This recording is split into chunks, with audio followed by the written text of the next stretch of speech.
So see, first thing, this is the back of the leg, as you can know. So in the leg, there are three compartments. One is the back of the leg. See, it's the back of the leg. Okay. See. Then this is the front of the leg. See these tendons. See, these are the front of the leg. This is the front of the leg. Okay. Front of the leg. And this is the lateral compartment of the leg. Two muscles here you can see. Two tendons. Okay. See, in the back of the leg, first thing you identify this. This tendon is, see what I am showing, this tendon is tendoachilles. What I am holding, okay? Okay, so tendoachilles or tendocalcaneus. If open this tired and ask, how is it formed? So as you are getting a one chance here, write all the muscles. Two heads of gastrocnemius, soleus, plantaris. Okay. So this is the tendoachilles or tendocalcaneus. Another thing asked about it is where it get inserted. The best answer is middle third or posterior surface of calcaneus. Okay. So length is 6 inches, not very commonly asked. Okay. Then see over here. So in this thing, see what I am holding. See, this is the tendoachilles. Okay. See, this is tendoachilles. Okay. This is the tendoachilles. Okay. This is tendoachilles. Then if we trace it above, we find this superficial muscle over here. Okay. So this muscle.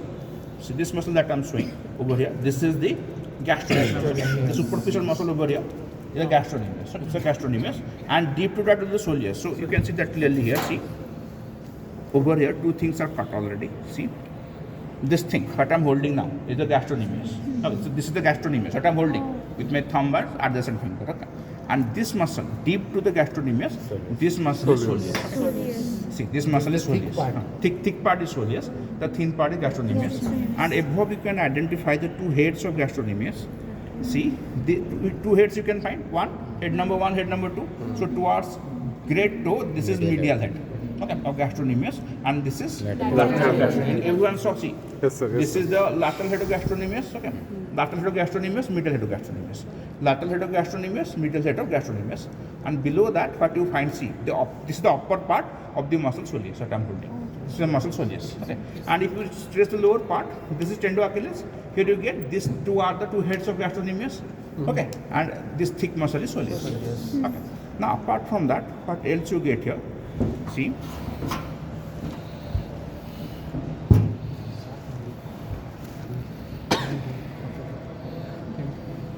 on each.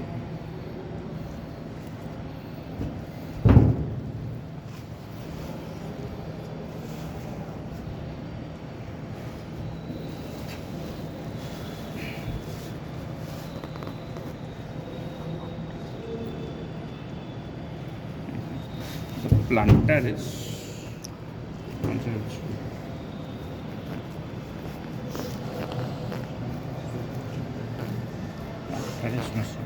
That clearly see this cut thing. Okay, this cut thing in the middle is gastrocnemius. Okay, and see deep to that, this muscle is soleus. See, this entire muscle is soleus. So it's the soleus, and see here what is cut in the middle is gastrocnemius and reflected to the two extremes, above and below, and this muscle what I am pointing with my thumb is the soleus. Okay. And above the soleus here you can find, see, this muscle. See over here you can find a muscle with, see, this is a long tendon of the muscle, and over here this is, see, this is the tendon of the muscle, and as you can see, see, this is that belly. Okay, the belly you can find here, see, it's very short belly beneath which I have put my finger, and that is terminating in a very long tendon. This muscle is plantaris. Okay, so see over here, see, there is a muscle over here with a very short belly beneath which I have put the forceps. The forceps is beneath the short belly of the muscle plantaris, and the short belly ends in a very long tendon. Okay, so from this you can have an idea that due to the paucity or due to lack of muscle fibers or muscle belly, its action will be insignificant. Okay, so many authorities regard this plantaris as a vestigial muscle. Okay, as a vestigial. The palmar is longer. Okay, so sometimes, so also this is called plantaris is a vestigial muscle, and sometimes this muscle may be absent. Okay, the palmar is longer, the plantaris, they are sometimes absent unilaterally or bilaterally. You may not get these two muscles always in a cadaver. Okay, they may be absent unilateral, bilateral because they are vestigial, not much functional significance, and the structure doesn't always exist. Okay. So see, these are the superficial muscle that I told you: gastrocnemius, soleus, and plantaris. Then what the deep muscle? Okay, see. Fine. So see here, what I am showing. You know, this is the soleus muscle. So this line is the soleal line. So if this is soleal line, the area above it, this contains popliteus. So once you go to the soleal line, below that the muscle is soleus. Above the soleal line, the muscle is popliteus. See, it is superficially deep. Okay, it is super deep. Okay. So this is soleus, below soleal line. Above soleal line, you get the area for popliteus. Okay. See, this is the area. First, this is soleal line, which keeps at the soleus. So go to soleal line, which is at the upper extreme of the muscle soleus. Above that line, okay, this muscle is popliteus. Okay. This muscle is popliteus. Okay, this muscle is popliteus. Soleal line, below that soleus, above that popliteus. Okay. So see over here. The doctors are not conscious. So first tibial is posterior. So you remember the sequence that helps you entirely to identify the structures. Okay. Then doctor, flexor longus, then artery, posterior tibial artery, then nerve, tibial nerve, then flexor hallucis longus. Okay. So see over here. See first one thing here. Also on that side, don't worry. This is medial malleolus. Just in front of that, this is tibialis anterior. And just behind that, see, immediate behind that, this one is tibialis posterior. See, immediately behind medial malleolus, I'm putting my thumb on the middle malleolus, is tibialis posterior, and immediately anterior to medial malleolus is tibialis anterior. Okay. So let us concentrate on the back of the leg. So first, see, this one is your tibialis posterior. Then doctors so see this thing is your flexor digitorum longus. Then see over here, this is what I'm holding. This thing which I'm holding is the artery. Okay, this is the artery. That is posterior tibial artery. Then this is the nerve. See, no, come in there. This is the nerve. See, this is the nerve, tibial nerve. Okay, and see this deep tendon. Okay, this deep tendon over here. This one is flexor hallucis longus, and here what is intact is the flexor retinaculum. But where I'm putting my thumb is the flexor retinaculum. Okay, flexor retinaculum. Got it? See these two structures. Okay. From a distance, you can tell which one is a cord and which one is not. Now that looks like a cord, and this is posterior tibial artery. You can find two things on either side of the artery here. That is veni comitant, veins accompanying artery. Okay. Veins accompanying artery. Okay. See over here. See. This one is flexor digitorum. If you remember sequence, you can tell yourself. Just the sequence. Okay. This is flexor digitorum longus. Then see, this thing is your artery. Posterior tibial artery. And this thing over here tibial nerve will be your, yes, this is the tibial nerve. Okay. Then this deep tendon.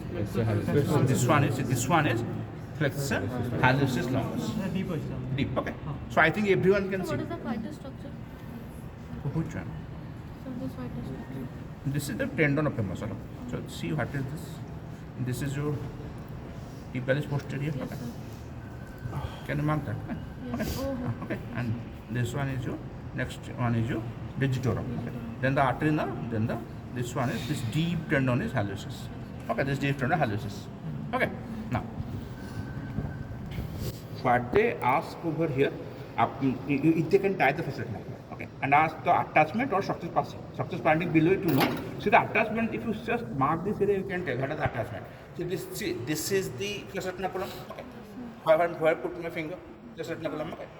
See, let me put it forceps. See, this is the flexor retinaculum. Beneath which I put the forceps. It's the flexor retinaculum. So flexor retinaculum. Okay. Beneath which I put the forceps. Okay. So see, this spans between medial malleolus and the calcaneus, and medial malleolus is the tibia itself. So you can tell the attachment between the medial malleolus of tibia and the calcaneus. Okay. See, the fibers beneath which I put the forceps is flexor retinaculum. What they ask if they tie it is structure passing on an have to, or they ask the attachments. Okay. That is between the heel bone of calcaneus and the medial malleolus of tibia. Okay, tibia and calcaneus. Okay, got it. Then we see the next structures. Anterior lateral compartment. See again here. Everything is mnemonic. Okay. So here the mnemonic is the Himalayas and are not hospital practices, whatever you tell. So first is hallucis. But here everything is either extensor or anterior. See, this is the middle malleolus immediately in front of that. This is this will be your this thing will be your see tibialis anterior. This tibialis anterior. Okay. Then the Himalayas. So this is extensor hallucis longus. See, it is going towards the great toe. See, it is going towards the great toe. It is going towards the great toe. Okay. Then next is see this muscle is your extensor digitorum longus, having multiple slips. See this. See the towards the foot. The part towards the foot is having multiple tendons. Okay. And this one is this thing is your peroneus tortius. Okay. Peroneus tortius. And in between what you get, see here.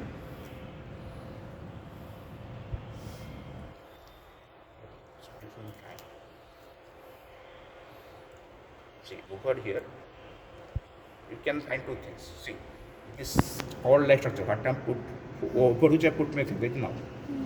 Okay, this is the deep peroneal nerve, and the other structure here. Okay, this light-looking structure. Okay, light pink is a artery, antitibial artery. Okay, so this over here, this is the nerve, and the other part is the artery. Okay, what? So see over here, artery, that is anterior tibial artery. Okay, so this finishes the front of the leg. Okay, then last thing, go to lateral compartment, go to little toe. Along that there are two muscles. The superficial muscle is peroneus longus. Okay, and the deep muscle is brevis. Okay, so this superficial muscle is peroneus longus, and the deep one will be peroneus brevis. Okay, so see in the lateral compartment of the leg, you find two muscles. Superficial one is peroneus longus, and this deep one will be your peroneus brevis. Okay, and even you can find here the superficial peroneal nerve. Okay, so see over here what I have left. This is you know the longus superficial muscle, deep muscle brevis. See, this is the longus, peroneus longus. Okay, so it's snapped. No. So this thing is your peroneus longus, deep muscle within, deep muscle peroneus brevis. I snapped that nerve here. That is superficial peroneal nerve. Okay, it's so dry that the mild handling snaps it. So this much in it. I think everyone understands. Sir, window रे ऊपर कौन कौन आसपारी? Window, any of the three compartments can be window, and even the lateral compartment is a full window. Okay, like the back of the arm, there is one muscle, one artery, one nerve, that is a full window. Similarly, here two muscles in the lateral compartment, but that is a full window. Okay. As sir spotting sir main Spotting रे tendo Achilles, flexor retinaculum, तापरे gastro पॉपुलेटियस आदि ये main तुम्हारा actual question कोड़ा गोटेला तुम्हारा टेंडो अक्यूलेस another one is flexor retinaculum, but teachers can ask you populatius, soleus, plantaris, but the two main questions are those two. Okay. Sir, the populatius and soleus, show